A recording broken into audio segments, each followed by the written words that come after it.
अस्सलाम वालेकुम, कैसे हैं आप लोग? आज हम बात करेंगे कि हमारा जो इस्लाम है, अगर हम उसको फ़ॉलो करते हैं तो हमें क्या इस चीज़ का फ़ायदा होगा? क्या जो दुनिया में भी हमें कोई फ़ायदा होगा कि नहीं?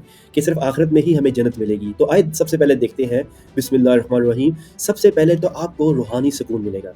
नमाज़, ज़िक्र, रोज़ा, इबादत से आपका दिल में एक सुकून और इत्मीनान आएगा। आपके दिल में अल्लाह ताला ऐसी बरकतें डाल देगा कि आप मुश्किल वक़्त में भी इंशाअल्लाह उसको बड़े अच्छे तरीके से सह लेंगे। क्योंकि अगर आप नमाज़ में देखें तो आप तवक्कुल कर रहे होते हैं, ज़िक्र में तवक्कुल कर रहे होते हैं, रोज़ा में अल्लाह पे तवक्कुल करके आपके सामने खाने पड़े होते हैं मगर आप नहीं खाते। तो ये बहुत इंपॉर्टेंट चीज़ें हैं। दूसरी चीज़ है कि आपको नज़्म ज़ब्त सिखाती है, मतलब कि आपको ट्रेन करती है कि आपने एक बाय लॉ और बाय रूल आपने चलना है। एक आपका टाइम टेबल सेट करता है हमारा इस्लाम। क्योंकि नमाज़ 5 वक़्त पढ़ी जाती है, सुबह, दोपहर, शाम। और इसी तरीके से जो रोज़ा है, आप सुबह रखते हैं एक स्पेसिफिक टाइम पे और खोलते भी एक स्पेसिफिक टाइम पे मगरिब के टाइम। तो ये इसमें आपके अंदर एक नज़्म ज़ब्त और विल पावर लेके आती है। तो आप देखें कि आपके अंदर कितनी ज़्यादा सलाहियतें अल्लाह की तरफ से आती जा रही हैं। आगे बात करते हैं इखलाकी बेहतरी आती है आप में, क्योंकि इस्लाम हुक्म देता है ईमानदारी का, अदल का, रहमदिली का और अच्छे अखलाक का। क्योंकि आप जो मर्जी हो जाए, आपने ईमानदारी करनी ही करनी है। जैसी मर्जी सिचुएशन आ जाए, आपने अपने आप को ईमानदार रखना है। ईमानदार रखने का फ़ायदा ये है कि आपको नुकसान नहीं होगा, कभी आप मुश्किल में नहीं पड़ेंगे। जबकि अगर आप ईमानदारी नहीं करेंगे तो आप मुश्किल में पड़ जाएंगे। तो इस्लाम हमें वो हुक्म देता है जिससे हमें हमारी इंसानियत को फ़ायदा ही फ़ायदा है। अदल, ऑफ कोर्स, इंसाफ होगा तो हमारे मुआशरे में एक अच्छा निज़ाम होगा और उसमें लोग ऊपर आएंगे, वो लोग जो क्वालिफाइड कॉम्पिटेंट होंगे। इसकी वजह से पूरा मुआशरा हमारा एक ज़बरदस्त हो जाएगा। जैसे कि अगर आप फॉरेन कंट्रीज़ में अगर आप देखते हैं कि वहाँ पे कॉम्पिटेंसी लेवल पे मेरिट पे लोग आते हैं, तो ऐसे ही इस्लाम कहता है कि अदल करो। अदल का मतलब ये है कि हर चीज़ में अदल, कि अगर आपके कॉम्पिटेंट कोई बंदे हैं तो कॉम्पिटेंट्स को लेके आओ, ना कि अपने रिश्तेदारों को लेके आया जाए। आगे बात करते हैं कि इस्लाम ज़िंदगी में रहनुमाई देता है कि रोज़मर्रा के फ़ैसले और मुश्किलात में हर चीज़ का असूल दिया है इस्लाम ने, कि आपके ऊपर जो भी मुश्किल आ जाए, जो भी फ़ैसले आपने लेने हों, तो आपके ऊपर अल्लाह ताला ने कुरान पाक और सुन्नत रसूल है, अहादीस, उसकी रोशनी में चलते हुए आपका हर कानून का, मतलब हर चीज़ का कानून है। तो आपके लिए बड़ी बड़ी आसानी होगी। फिर आगे बात करते हैं मुआशरती ताल्लुकात। नंबर 4, ये बहुत इंपॉर्टेंट है। इस्लाम में ख़ानदान, दोस्त और लोगों के साथ अच्छा ताल्लुक कायम करना बहुत ज़्यादा इंपॉर्टेंट रखा गया है। इस्लाम में कहा गया ख़ानदान को आपस में ऐसे होना चाहिए। अगर आपके साथ कोई ख़ानदान का बंदा सुलह रहमी नहीं भी करता और आपसे दूर भागता है, आपने उसके पास जाना है और आपने उससे दोस्ती करनी है और आपने उसको अपने करीब लाना है।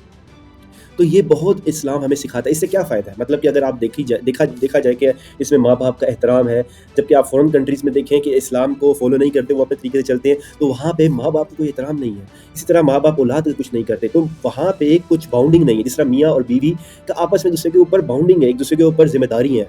अगर इस्लाम का डर ना हो हमें, इस्लाम का डर ख़त्म हो जाए, तो हम भी गोरों की तरह रहने लग जाएँ और गोरों की तरह कोई पता ही ना हो माँ किधर है, बाप किधर है, बहन-भाई किधर है। मगर इस्लाम हमें सिखाता है कि आपने हर किसी के साथ ताल्लुक़ रखना है, हर किसी से, मतलब कि आपने हाल-चाल पूछना है। छठा है आखिरत में कामयाबी। जो नेक अमाल और ईमान के ज़रिए इंसान आखिरत में कामयाब इंशाअल्लाह होगा, क्योंकि अल्लाह ताला का फ़ैसला है, अल्लाह ताला का हुक्म है कि जो बंदा दुनिया में मेरे मुताबिक चलेगा, अल्लाह ताला उसको इंशाअल्लाह जन्नत में आला मुकाम देगा। तो इस्लाम में ये भी फ़ायदा है कि आप सिर्फ दुनिया में फ़ायदा नहीं है इसका, आप दुनिया में जो काम करेंगे वो तो फ़ायदा होगा ही होगा, क्योंकि इसमें कोई भी अमल में नुकसान नहीं है। पहली तो बात ये है कि आप दिल से, दिमाग से निकाल दें, कहीं पे भी नुकसान है। आप इसको फ़ॉलो करेंगे इस्लाम को, तो आप इंशाअल्लाह ऊपर ही जाएँगे। ऐसा हो ही नहीं सकता कि आप नीचे आएँ, क्योंकि गोरे भी अगर आप देखें अखलाकियात में वो इस्लाम को ही फ़ॉलो कर रहे हैं। कोई ऐसी चीज़ नहीं है जिसमें ईमानदारी, सच, ये वो सब टाइम की पाबंदी करते हैं। ये सारे इस्लाम हमें सिखाता है, जो कि हमने छोड़ दिया है, इसलिए हम पीछे हो गए हैं। अगर यही चीज़ों को हम दुनिया में ले आएँगे, तो हम दुनिया में तो इंशाअल्लाह कामयाब होंगे, क्योंकि हमारे पास इस्लाम की किताब भी है, कुरान पाक, और साथ ये सारी चीज़ें आ जाएँगी, तो हम एक बहुत आला इंसान इंशाअल्लाह बन सकते हैं। दूसरी बात ये है कि आखिरत में अल्लाह ताला हमें सुर्खरू करेगा और हमें इंशाअल्लाह जन्नत में डालेगा। तो ये कितनी बड़ी बात है। तो अब ये जो चीज़ है, ये हमने देखनी है कि कैसे हमने इस्लाम को फ़ॉलो करना है। हर हुक्म को आप देखें इस्लाम के, हर कुरान पाक को खोल के देखें, कुरान पाक का तर्जुमा देखें, एक-एक लाइन में क्या-क्या ख़ज़ाना छुपा हुआ है, आप उसको समझें, उसको पढ़ें। इंशाअल्लाह अल्लाह के हुक्म से आपको अल्लाह ताला हिदायत दे और मुझे भी दे, और हम लोग अपने इस्लाम के लिए कुछ कर सकें, क्योंकि ये ज़िंदगी बहुत छोटी है। 50, 60, 70, 80, एक वक़्त आना है, हमने सबने मर जाना है। ہمارا یہی ٹائم ہے کہ ہم کچھ کر لیں تو کر لیں، نہیں تو مر جائیں گے اور بعد میں پچھتاتے رہیں گے، آخرت میں بھی اور مرنے سے پہلے کچھ سال ہم بس پچھتاتے رہیں گے جب بڈھے ہو جائیں گے۔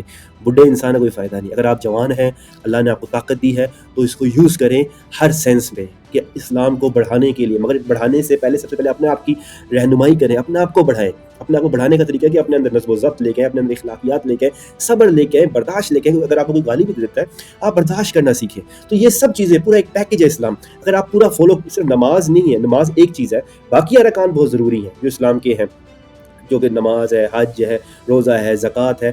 تو یہ ساری چیزوں کو ہم نے پورے پیکج کو لے کے چلیں گے تو انشاءاللہ ایک ہم زبردست مومن بنیں گے اور اس سے ہماری پرسنل لائف ایک زبردست ہوگی۔ تھینک یو سو مچ، اللہ حافظ۔